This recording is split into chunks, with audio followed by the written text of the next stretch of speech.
Hürmetli vatandaş, bugünkü leksiyalarımızda başlaymayız. Leksiyadesi de Gaci Roza. Washington'dan sözdeyimiz bugün çislak 2021 yıl 8. ayının 2. günü. Haftaga Düşembe. Bugün sizlerge sözdeydiği leksiyalar mındak vatandaşlar. Hesapta otandaki leksiyalar çünkü vaziyetli muşanda görsünüz buludu.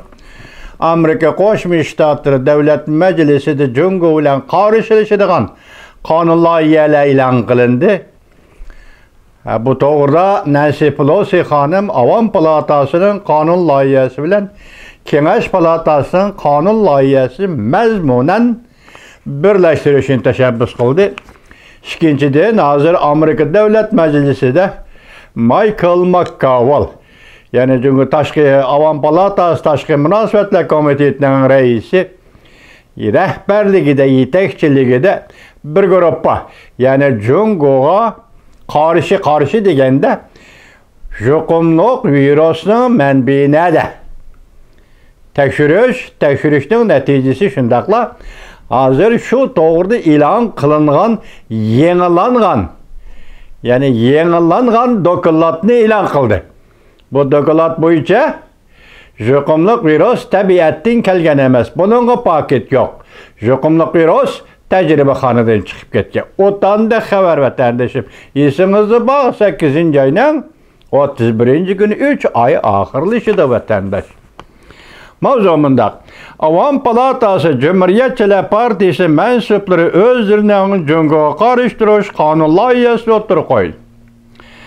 Nancy Pelosi o'xshash bo'lmagan qonun loyihalarining nusxasini birlashtirishni o'ylashdi. Mavzuli xabar 7. ayning 31 kuni Amerika ovozini Xitoy tel programmasi e'lon qilindi. Xabar bundaq boshlandi. Washington Kengash palatasining Kaynidilla Avam Palatasi Tashqi Munosabatlar Komiteti Jungo bilan qarshilashishni maqsad qilgan qonun loyihasi o'tirib qo'ygandan keyin Avam Palatasidagi konservativ Cumhuriyetçiler Partisi a'zolari haftaning 4. kuni, ya'ni 7. ayning 29. kuni o'zlarining Jungo tahdidi bilan qarshilashish qonun loyihasining nusxasini e'lon qildi. Cümleden bunun içinde bir nefer Avam Palata a'zosi o'tirg'i qo'ygan Federatsiyalik davlat xodimlarining atalmış madaniyat almashtirish safari bilan Jungoga berishni cheklash qonun loyihasi bor. O'xshashda Avam Palata boshlig'i Nancy Pelosi ishxonasi kasbdoshlar vakillariga mundaq dedi. Nancy Pelosi balkim Avam Palata Tashqi Munosabatlar Komiteti yozgan Jungo bilan qarshilashish qonun loyihasini o'zining qonun loyihasi ichiga elib kirishi mumkin. Yani Pelosi xonim o'zining Avam Palatasi qonun loyihasiga ichiga elib kirishi mumkin deydi. Ve Kengash palatasining qonuni bilan moslashtirishi mumkin. Bu deganlik Kengash palatasi ma'qullagan qonun bilan Avam palatasi ma'qullagan qonunni moslashtirishi mumkin.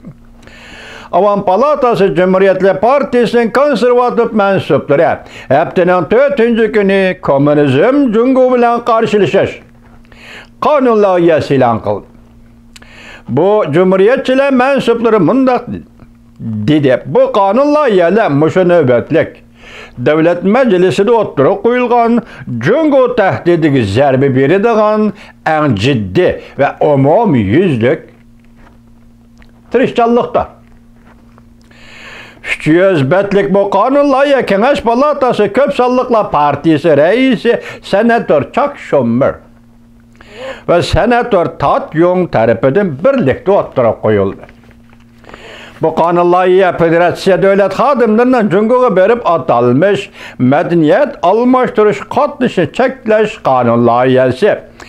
Kengash palatasi ikki partiya a'zolari ma'qullagan Amerikada iqtidor va raqobat qonun loyihasi hamda Avam palatasi Demokratlar partiyasi o'tirib qo'ygan Burkut qonun loyihasi qatorli qonun loyihalarini o'z ichiga oladi.